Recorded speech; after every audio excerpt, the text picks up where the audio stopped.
It was a cold, misty morning in New York City. But not the kind of cold that made you shiver, this one crept under your skin and made your soul ache. The air was thick with sorrow, as if the sky itself was grieving. The soft drizzle falling from above felt less like rain and more like the sky was weeping silently. Richard Holmes, a billionaire known in business circles as an unshakable man of steel, was unusually quiet that morning. There was no assistant by his side, no phone in his hand, no limo waiting impatiently. All he carried was a single white rose, and a wound in his heart that no money could ever heal. Beside him walked Elena, his wife, her face pale and spirit hollow, like the part of her soul had died with their only son, Adam. Their steps were slow, heavy with regret. The silence between them wasn't awkward, it was suffocating, filled with questions that echoed like thunder inside them. What if we had listened to him? What if we had understood the love he tried to explain?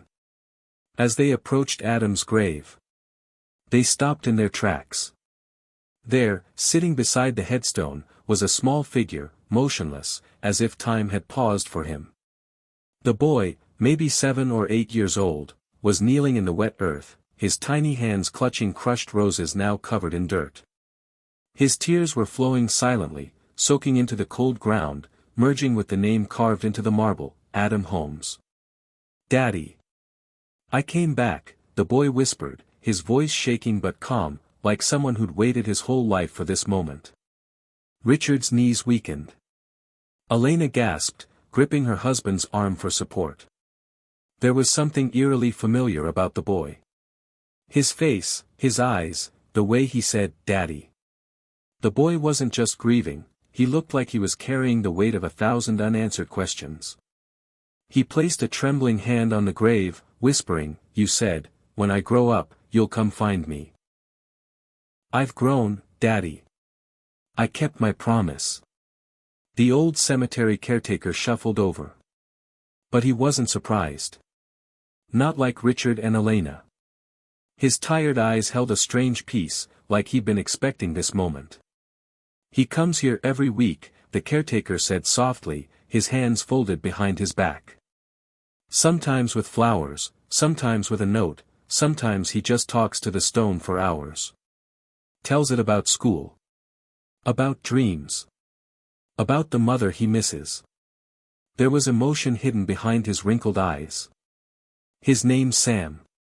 His mother was Laura. At that moment, Elena's face drained of color. She remembered. The argument. The shouting. The way Adam had cried out, "She's my world, Mom, but you'll never accept her, will you?" She had turned her back then. Chosen pride over love. And now, years later, standing in the rain with tears in her eyes, she saw the living proof of that broken love, their grandson. A piece of their son. A piece they had rejected without even knowing it. That night, Richard walked into Adam's old room. It was untouched, like a museum frozen in time.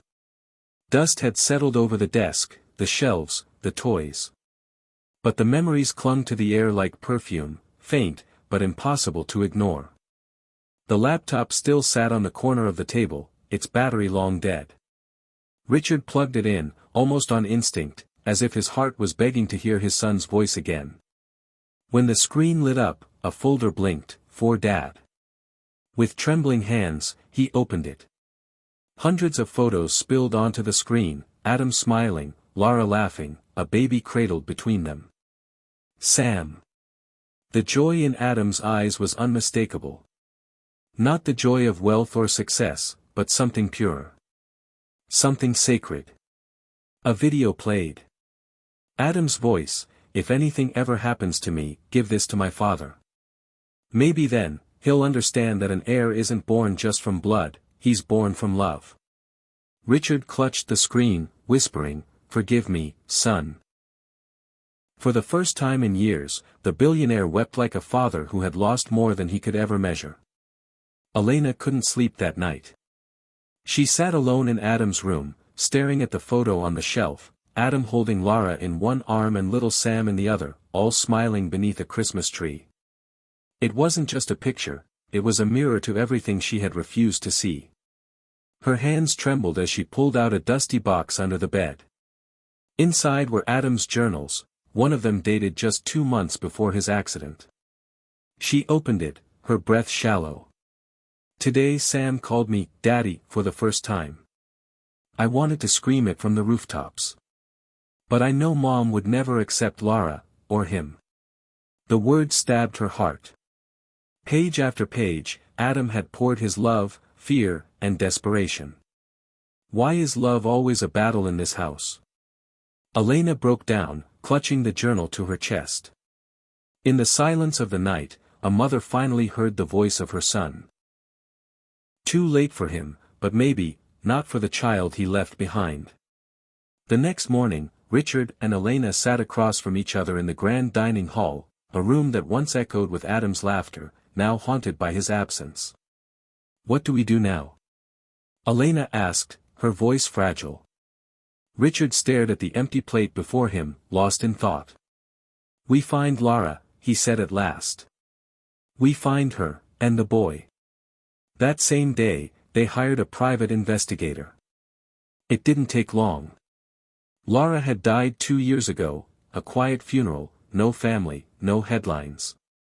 Just a small obituary in a local newspaper. She'd been working as a waitress, raising Sam alone.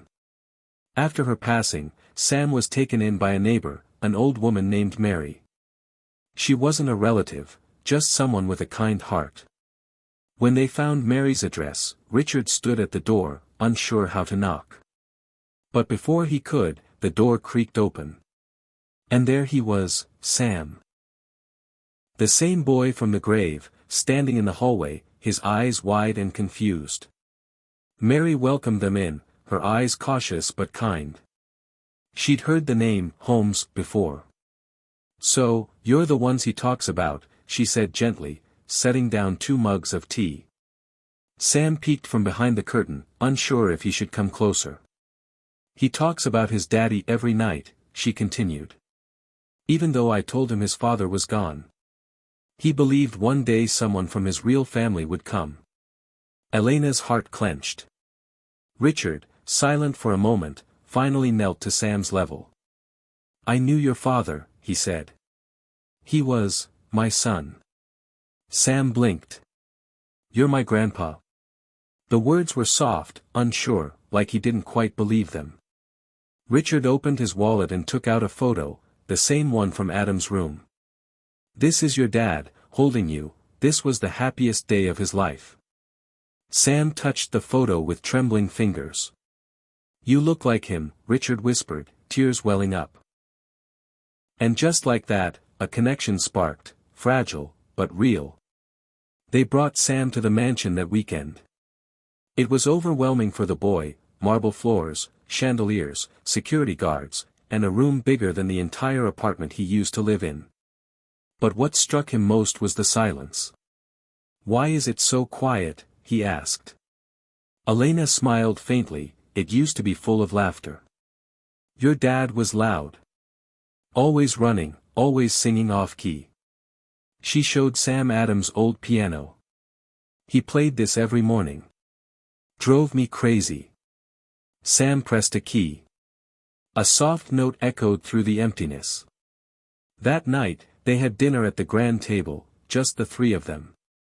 Sam was quiet at first, unsure of which spoon to use, nervous with every bite. But then Richard did something unexpected, he told a joke. A bad one. Something Adam used to say. Sam giggled. And for the first time in years, laughter returned to that house. Not loud, not long. But enough. Enough to begin healing. Days turned into weeks. Richard enrolled Sam in the best school. Tutors came, doctors were consulted, and clothes were tailored. But Sam remained humble, never asked for more than he needed. One day, Richard saw him sitting on the floor, trying to sew a torn sock. You don't have to do that, he said. Sam looked up and smiled, Mary taught me to fix things, not throw them away. That night, Richard sat in his study, thinking. All his life, he'd measured success in numbers, profits, deals, legacy. But here was a boy teaching him more about life with a needle and thread than any boardroom ever had. He walked to Elena's room. "I want to make him our legal heir," he said firmly. Elena didn't hesitate. "So do I." The next morning, papers were drawn. Not out of pity, but out of love, redemption, and the hope of rewriting a story that once ended in silence. But not everyone was happy. Behind the scenes, a distant relative, Gregory Holmes, had been eyeing Richard's empire for years. When news of Sam's adoption as heir leaked, he was furious. A child born out of scandal. Raised by a waitress, he hissed during a board meeting. But Richard stood his ground. "My grandson carries the soul of the man I lost. That's more than I can say for anyone in this room." Gregory, however, wasn't done. One evening, Sam went missing from school. Panic erupted. Richard's security team found him hours later, locked inside a shed near campus, cold and frightened. The CCTV revealed Gregory's hired man. He was arrested, and the story hit the headlines: "Heir kidnapped in family power play." Richard made a statement: "Anyone who harms my grandson, harms me." Gregory was disowned publicly. And Sam? He simply asked, "Why would someone hurt me for being loved?" Richard held him tight. "Because some people don't know what real love is."